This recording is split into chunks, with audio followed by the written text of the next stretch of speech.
All right, so today we're going to talk about the integral test, which is one way of testing series for convergence or divergence.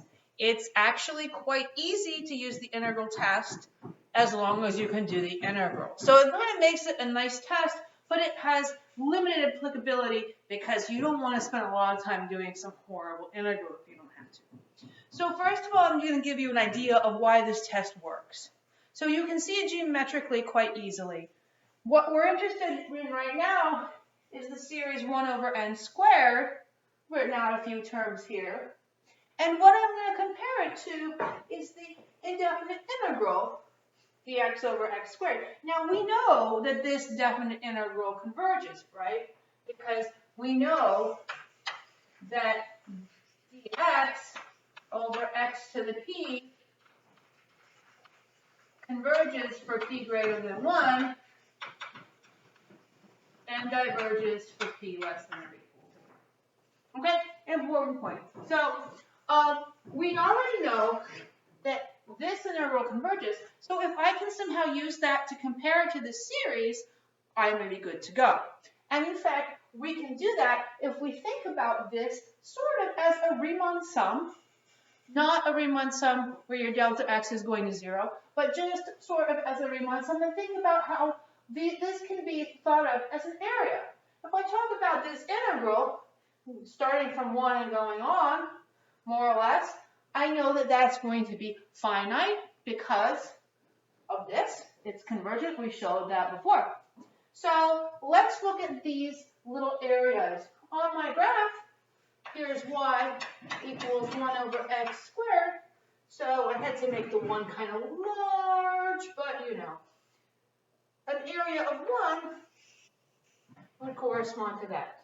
An area of 1/4 now would then correspond to this. My area of 1/9 here. Sorry about the banging. 1/16. Here's my 1/25, etc. So this area that I'm now coloring in, I can add up all those, and that's really what this is. And we can see, all right, this 1, I'm going to make a big difference and add it to 1. But from here on, I know that I have a finite area. So that means that this is also going to be finite. Okay? This integral converges, therefore this series converges. Okay? So that's the convergent case. What I've done is I've made of these little rectangles underneath. So I'm bounding it by something that's finite, therefore it's finite. Now, we can also do the divergent case. So if I consider a p, which is less than or equal to 1, so just for kicks, we'll take p being 1/2, okay? And now my sequence is going to, not sequence, my series, is going to be 1 over the square root of n. So here we are, right? Now we know, okay, that this one diverges.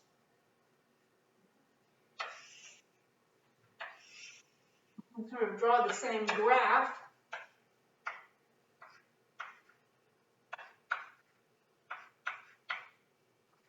Well, not the same graph, a similar graph for 1 over the square root of x. Actually, this would be 1/2, right? So I'm getting something which is going down much slower. That's, of course, why this integral diverges, right? So now if I want to show the series also diverges, I don't want to bound it again, but if something's going to infinity and I make something smaller, that's not going to tell me what it does, right? I have to make it bigger. So for my divergent case, I again am going to draw a similar picture, but I'm going to, instead of using the right endpoints, I'm going to use my left endpoint. of my rectangles so that I am going to get an overestimate, right? So this would be here, this would be here, but not really, yeah, whatever. So I'm going to draw my first rectangle here, my second rectangle, third rectangle, etc. And now I can see that from that, all of those areas added together are going to be bigger than something which is going to infinity. So this also has to go to infinity. So that is the idea of the integral test. Whatever the integral does, that's what the series does. Not too bad. One thing I skipped in sort of this discussion was there are some conditions that we need for this test.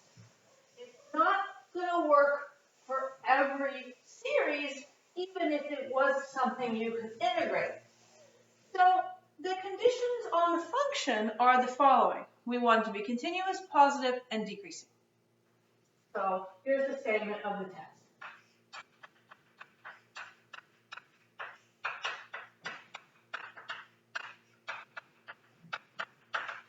It has to be continuous, which typically most of ours are, so that's not too much of an issue. Positive, that is the big important thing because I can't have like -1 to the n in my series or anything and try to use this test. And then the other thing is that it has to be decreasing. So I can't have, and I want it decreasing from point to point. I don't want it like doing the wiggling, okay? So I have to have it decreasing. So then I'm okay. And the statement of the test is, then, oh, also we should, what's AN? Let AN just be the value of f of n, right? The series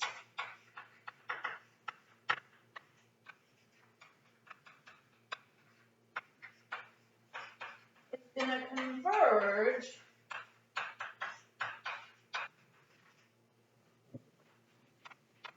if and only if the integral converges.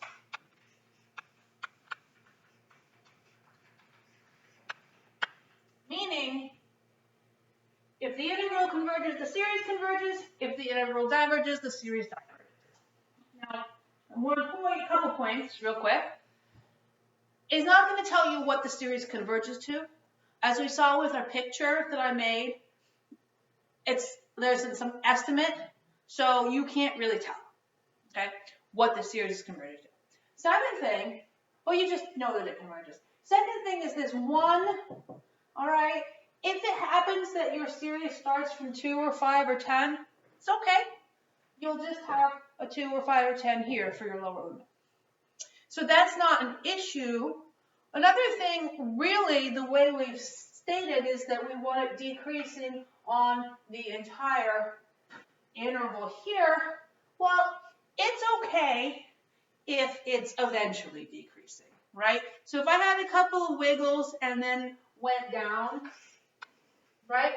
So if it was doing this and then afterwards it's just going down, the few wiggles in the beginning don't matter, but I can find some place and then I would basically start my integral from there, okay? Like that's the thing about these series, and this will show up every now and again when we talk about it.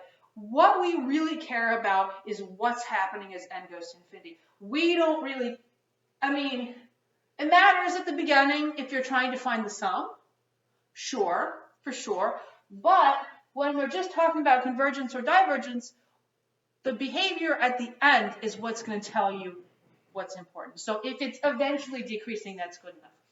I don't think that's going to show up in any of the problems that we're going to do, okay?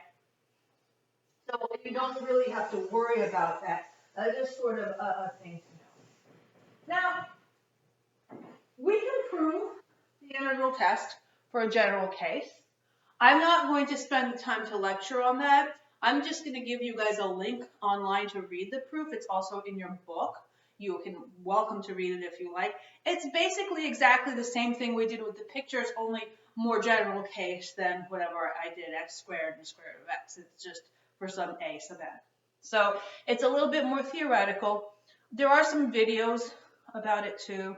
I thought they were very boring. So maybe if you guys are interested, just look on YouTube and find those videos.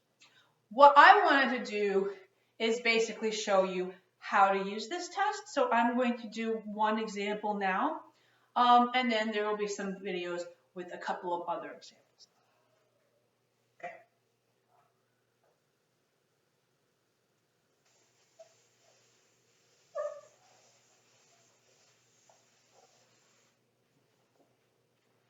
My first example is the following.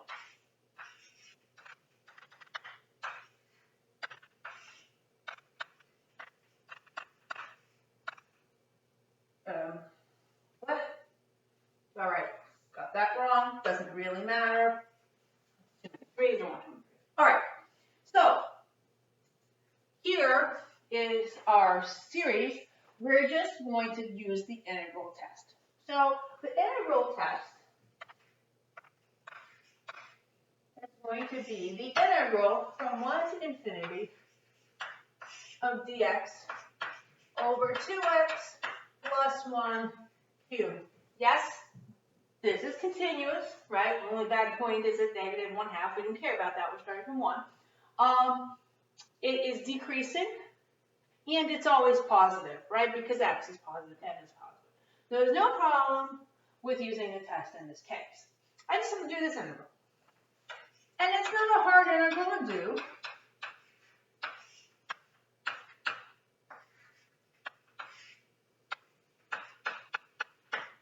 Just a standard U substitution, right?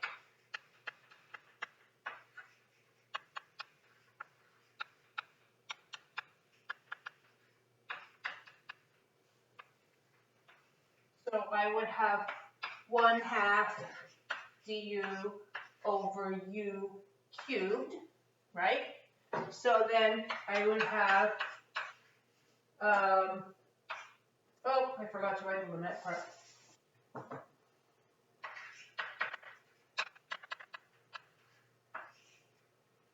Negative 1/6 times this guy 2x. No, 1/4, right? Because it would be -2 minus 3. So then evaluate from 1 to t, which is going to give me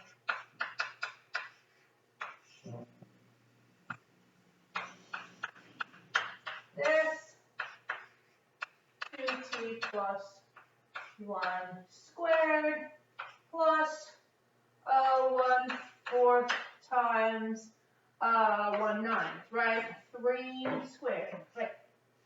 Okay, well when I take this limit, obviously this guy goes to 0, and then I'm left with 9 times 4 is 36.